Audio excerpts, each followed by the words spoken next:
नौकी भौजी खड़ा बाड़ी मुखिया के चुनाव में, मुखिया के चुनाव में हो, मुखिया के चुनाव में। अब की होली बहुते नीमन लागतावे गाँव में, लागतावे गाँव में जी, लागतावे गाँव में। देवरन के सपोर्ट से अब की बहुते वोटवा खींचेगी,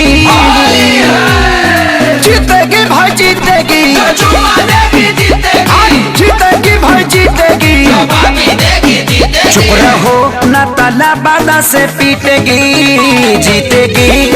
चुमा देगी जीतेगी। मारा लगा फालतू बोल लो तब याद है कि ना।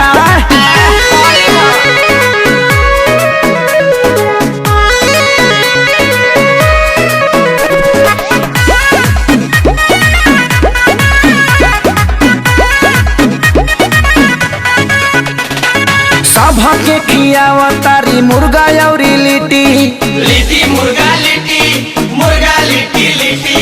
बढ़िया तरीका से करेली राजनीति, नीति नीति नीति करेली राजनीति।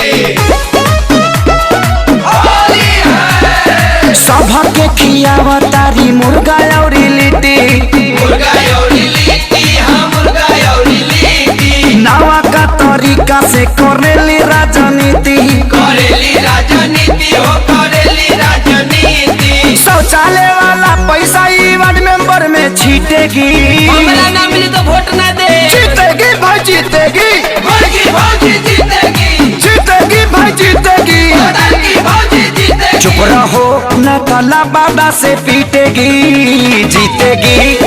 चुमा देगी जीतेगी। ढेर फालतू मत बोला सा, मारा लगवा होली है।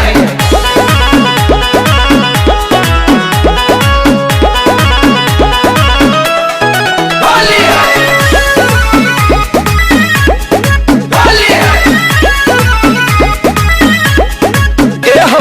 जेने देखो नहीं नहीं के सारा वोट बा, वोट बा, वोट बा, वोट बा। प्यारे लाला जात से हम देहाती के सपोर्ट बा, सपोर्ट बा, हमारो सपोर्ट बा। होली है। जेने जेने देखा वो नहीं नहीं के वोट बा, वोट बा हो, वोट बा, ई नहीं के वोट बा। प्यारे लाला जात से हम देहाती के सपोर्ट बा, सपोर्ट बा, सपोर्ट बा हो, सबके सपोर्ट बा। कहे लिखे सारी इतिहास अब की लिखेगी, अरे मोबाइल में लिखेगी। जीतेगी भाई जीतेगी, चुमा देगी जीतेगी, जीतेगी भाई जीतेगी। बाकी देगी जीतेगी। चुप रहो न तला बादा से पीटेगी, जीतेगी। चुमा देगी जीतेगी। चुप न रह सरे, सम्मान से नाम लिया लगे। होली है।